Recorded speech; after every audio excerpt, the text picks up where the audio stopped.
I was surprised how much I learned just through being around people who know so much about paper. You just start to pick up on it. Every single day I come in and learn something new that I thought I had even a decent grasp, and I wasn't even close. In many instances, I saw that what I learned in the classroom I was using during this internship.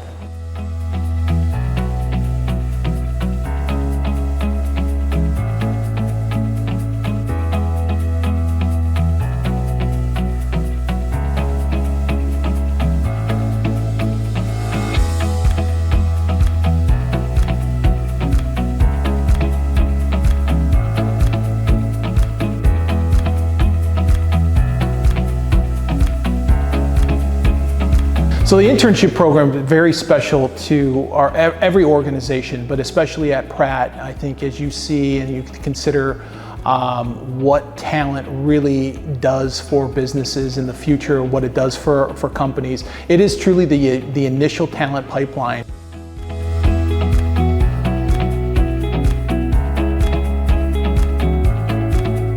I've worked with 2 different plants, and the cultures are a little different, but each plant still has that core Pratt value of wanting to grow, learn, and just having a really great team and work ethic. It's been amazing. So us being the younger guys and the new guys, they love to just show you around, show you what's going on, and if you don't understand something, you go ask and they will explain everything.